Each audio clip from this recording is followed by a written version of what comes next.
Welcome, Hurricanes fans and other college football fans around the world who like to keep up with the Miami Hurricanes as well. This is a video going over the Miami versus Bethune Cookman game, just covering some of the stats, looking at some of the good points from the game, bad points, and a few of the ugly points as well. As most of you know, the final score to the game was 41-13. What's a huge relief for me personally, and I'm sure a lot of Miami Hurricanes fans, and it feels like a lot of weight has been lifted off of our shoulders because we have had the chance to see Malik Rozier perform. A lot of us were nervous about it, so that is over, which is nice. We got that first W on our record, which is nice as well. Now, let's go over some of the stats from the game. A lot of you are probably already aware of these, but sometimes it's nice to just be able to discuss them and have someone read them off to you. So I'm going to throw some numbers out there for you. Malik Rozier, for starters. Let's start with the quarterback position. 17 of 28, 217 passing yards, and 3 touchdowns. Now, keep in mind that is a 60% completion percentage, so that's really not bad. He did also have 4 carries for 41 yards as well. Now, I feel like that Rozier, now that I've seen him play, I really hope that CMR uses him, that they put him in some play action positions where he gets to roll out, make a read, and if there's nothing available, he can tuck it and run with it, because I feel like he's bulky enough that he can take a hit and it not put him out of the game. So he did have 4 carries for 41 yards. If you caught the game, I'm pretty sure their very first offensive possession, Rozier rolled out, he faked the handoff and then kept the ball and had a big run on their first offensive possession. So that was pretty cool. Overall, we'll just go ahead and talk about Rozier for just a moment. Overall, I'm satisfied with his performance. It didn't wow me. It didn't blow me away. However, it could, there's first game jitters always play a part. It's the first game in general. Get your feet wet. It's his first time being the man, the starter. Overall, I'm okay with his performance. The one negative thing that I could put in there is I feel like a lot of times he was putting too much heat on the ball. It's like, I don't know if he played pitcher for Miami, or do any of you know what position he played? I know he played baseball, and sometimes I could have swore I saw some flames coming off of that ball. And those wide receivers got to catch it. They got to use their hands and make a play. But I feel like Rozier needs to put a little bit softer touch on those shorter throws, and I think that honestly he'll be okay. Now, moving on to the running backs. Before I go over these stats, let me just say Homer really had the biggest wow impression on me. Homer really kind of blew me away with his performance. He complements Walton as the secondary back quite well. I'm really impressed with it. Now, Walton had 16 carries, totaling 148 yards and 2 touchdowns. Now, that's an average of about 9.3 yards per carry, which is pretty great. Homer had just 11 carries, but for 108 yards, which is a 9.8 yard average. Now, again, I know this is against Bethune, but that's a really good start for the running backs. Gray had 3 carries for 25 yards, so not a huge impact there, but Walton and Homer pretty much shouldered the load of the carries.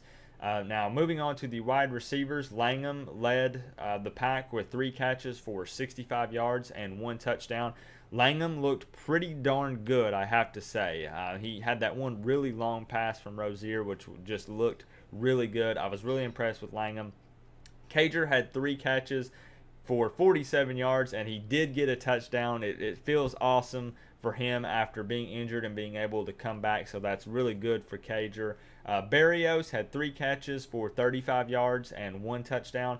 I will say I'm kind of slightly surprised. I keep feeling like, I say this every year, that I feel like Berrios is going to be utilized more. Every year I say, this is going to be the year they utilize Berrios in the slot more. This is going to be the year that Berrios gets more play time.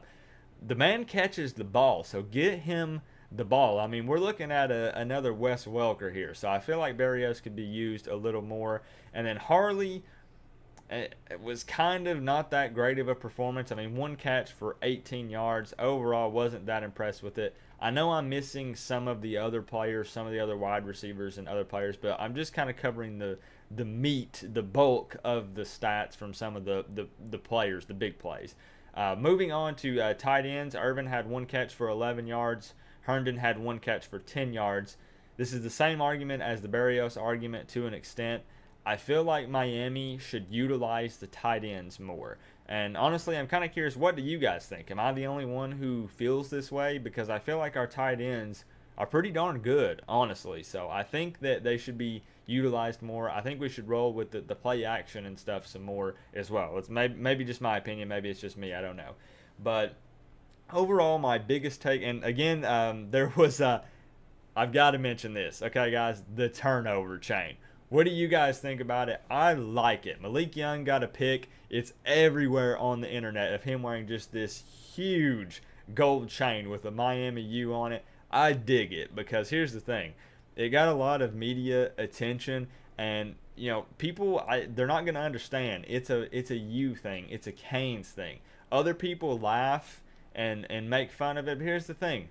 They don't know what it means to wear this U. They are not going to understand. So let's have fun with it, man, because they seem to really enjoy it. I think it's awesome. I think it's really cool. But defensively, man, there's not a ton to talk about because let me just tell you guys something. Not just trying to pick one particular person out, but Delaney was getting smoked by those Bethune wide receivers. I don't know if it was just me or if everyone else noticed it, but our defense overall, this kind of, let me sum up the defense for you. Low energy. I don't feel like they were in attack mode. They weren't being the savage defense that I was hoping for. Now, again, everyone keeps saying, well, this was just scrimmage number 4. This was just Bethune. But just the overall energy of the defense, I don't feel like it was there. It's not where it needs to be. So I really hope during the Arkansas State game that I notice a difference and that defense kind of picks up their energy and they're more that they show up to play. I don't feel like overall the defense showed up.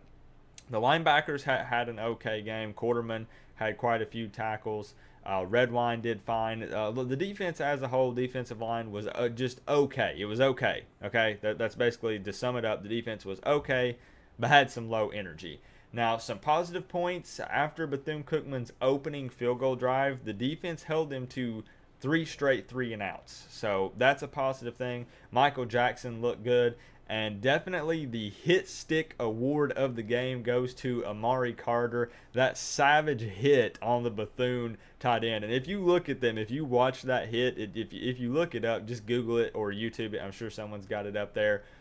That tight end was a pretty big dude. So Amari Carter with the hit stick just knocking him out. That was an awesome hit. But the final score to the game again was 41-13. One thing to take away from it, or another thing to take away from it, is even if Miami had won the game, I don't care if it was 100-0.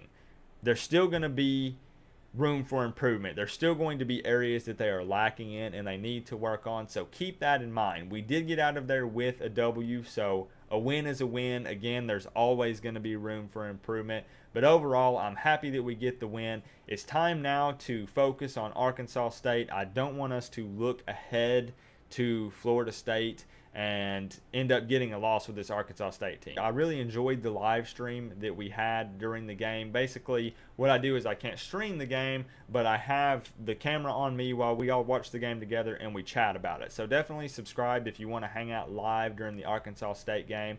And I did also mention that you see the vinyl plotter back here behind me. My wife actually uses it and makes Miami Hurricanes decals. She is a Hurricanes fan herself as well. You're not going to be able to live under this roof and not be a Canes fan, you know, I'm just saying. But I will link her eBay page in the description. A lot of you guys, I mentioned it in the live stream, and a bunch of you have already purchased the Miami decals. She's shipping those out today. I appreciate you guys showing her some love by helping support my family in ordering these, because you can stick these bad boys on your car, on a tumbler, you know, do like me, just put them on everything. Remember guys, always rep the U no matter what, under any circumstances. Catch you guys next time. Peace out.